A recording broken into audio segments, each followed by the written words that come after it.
ہندوستان کی آزادی میں مسلمانوں کا جتنا کردار رہا ہے اس سے کہیں زیادہ کردار علماء کا رہا ہے۔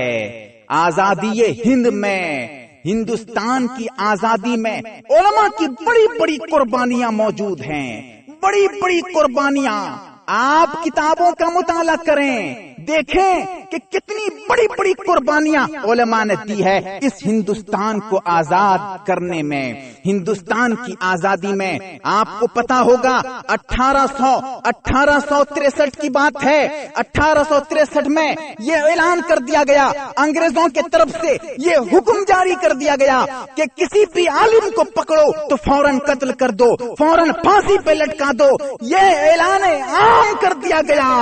یاد رکھو مسلمانوں، آج یاد رکھو، سن لو اپنے کان کو کھول کر، یہ علماء کی قربانیاں تھیں، علماء کا جہاد تھا، علماء کا انگریزوں سے بغاوت تھا۔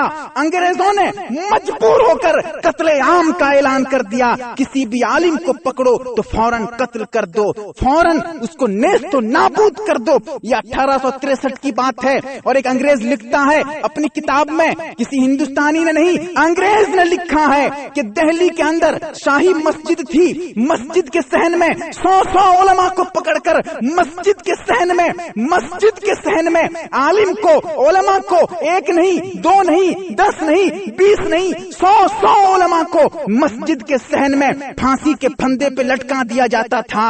اور یاد رکھیں ایک ایک دن میں 100 علماء کو پھانسی کے پھندے پہ چڑھایا جاتا تھا۔ اور انگریز لکھتا ہے اپنی کتاب پہ کہ 80 علماء کو بوریوں کے اندر بند کر کے، بستوں کے اندر بند کر کے، کٹوں کے اندر بند کر کے، بوریوں کے اندر بند کر کے دریا میں بہا دیا جاتا تھا۔ یہ علماء کی قربانیاں تھیں، علماء کی شہادت تھی۔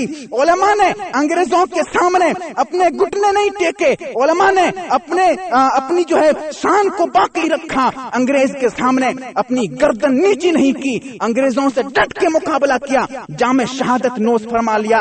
یاد رکھیں آپ کو معلوم ہوگا 40 علماء کو ایک انگریز اپنی کتاب میں لکھتا ہے 40 علماء کو پکڑ کے لایا جاتا تھا، اور 40 علماء کو آگ میں ڈال دیا جاتا تھا، آگ جلایا جاتا تھا، اور آگ میں 40 علماء کو ڈال دیا جاتا تھا۔ جب 40 علماء کو ڈال دیا جاتا اور اعلان کیا جاتا کہ تم بھی جو موجود ہو، اور 40 علماء کو پکڑ کے لاتے۔